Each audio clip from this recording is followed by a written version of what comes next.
legally working in the European Union. And so, obviously, I don't expect that the Turkish government will go through with expelling Armenians. I think it's just a threat. But I think they recognize the PR disaster and the irony that it would actually play into if they were to do that. Regarding your question about how can there be a settlement without the diaspora's involvement, I think you're absolutely right, because it's the diasporan Armenians, the Western Armenians, that actually suffered the losses. Many of the Armenians that are descendant from Armenians that were resettled in Armenia also have claims. But these questions are questions, these are legal questions, and I'm not a lawyer, and Michael may be able to better answer that since he's an attorney. But I think these questions need to be addressed, and while what I think we've lost sight of is we have this ongoing battle to try to win the recognition. What happens once we do? We haven't actually sat down and thought about what is it that we're going to be asking for. Is it reparations? Is it territorial claims? Are we all moving back? Well, I think that's going to be hard pressed for many Armenian diasporans that have been 3 or 4 generations now in Western countries, making a good living and living a good life. Many of us are married with non-Armenians, like myself. So, unlike in the Israeli situation, where you had a reverse immigration of several million Jewish diaspora that resettled, we don't have the same issue. In fact, our issue is just the opposite. We're trying to prevent Armenians from leaving the Armenia that we currently have today. So, with respect to the settlement, I do think that the Armenian diaspora needs to have a say, but I think we first need to find out what it is we want to say. I agree wholeheartedly, and I would also say, look at the scope of the deal. If it's basically an issue of opening borders and allowing economic trade, well, that's up to 2 countries to decide for themselves. But if Turkey and Armenia are going to discuss historical grievances arising from the genocide and reparations and things like that, then certainly the diaspora needs to be involved, because we are all affected. But as Sean astutely pointed out, if Turkey were to come tomorrow and say, okay, we're going to send 5 people to Geneva to negotiate the genocide issue and reparations and things like that, the Armenian government, they can pick who they want to send. Their government and the president and the foreign minister can get together and find representatives. But who's the diaspora supposed to send? Where should they come from? The United States, France, Russia, Middle East? And how should they represent us? Should they come from the political parties, from the church, etc.? It's a question that no one has even really looked into. So even if we get to that point where Turkey is willing to negotiate, I don't think we're at all prepared as a diaspora to respond to it. We have another question. Mary Mardirossian, please. Hello, Mary Mardirossian? Yeah, yes. Can you go ahead with the question?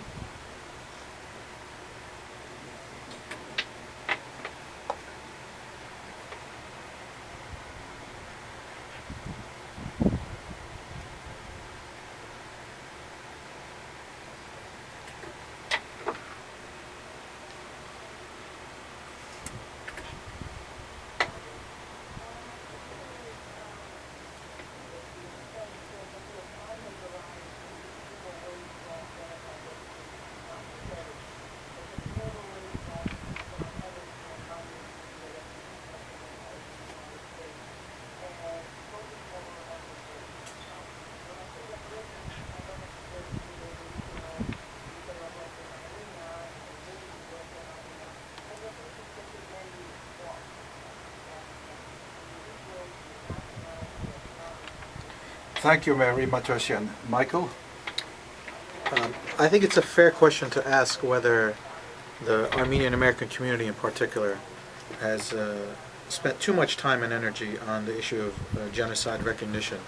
I don't know if many people know, but the House did pass 2 resolutions, one in 1975 and one in 1984. And there have been presidential statements, specifically by President Reagan, recognizing the Armenian genocide. But every time these resolutions do come up, it creates a lot of media attention, and that's a lot of what Armenians want out of these efforts. But it is, again, fair to say, do we spend too much of our energy, do we use up our political capital in Washington, which is limited on this issue? In terms of reparations, it's very hard to have direct talks with Turkey about reparations if it's unwilling to even acknowledge that a crime took place. So recognition, theoretically, whether it's through the U.S. Congress or the French Parliament or the Swedish Parliament, is an attempt to push Turkey into that direction. So you do need these efforts to continue.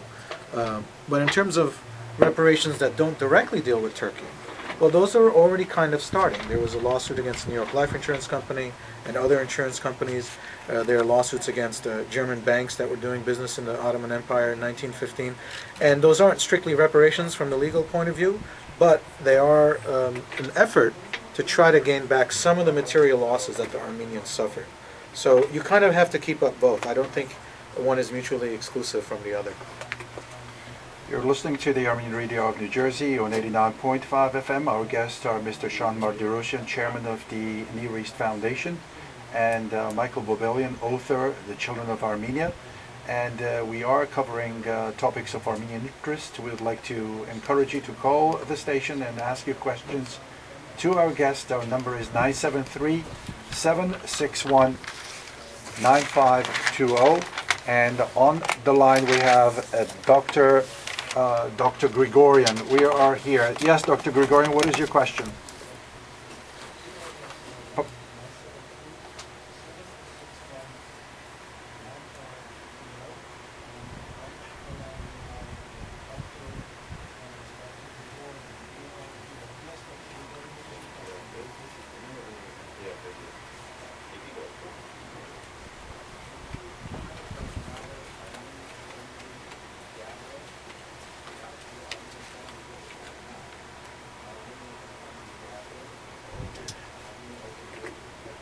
Thank you very much. Shant, you heard the question. Your response, please. Dr. Gregorian, thank you for that question. And the question was, is it time for the Assembly to have a gathering, or for the diaspora to pursue something along the lines of a World Armenian Congress? And I do think that it is. And I personally think that Sasunyan's proposal is a good one to start with. As Michael mentioned earlier, there are a lot of issues that would need to be dealt with first. You know, how do you raise funds for it? Do you assess a tax? How do you register people? How do you determine what requirements are? Is it if someone is half Armenian or 1/10 Armenian? So all these issues need to be dealt with, and essentially a constitution needs to be put in place.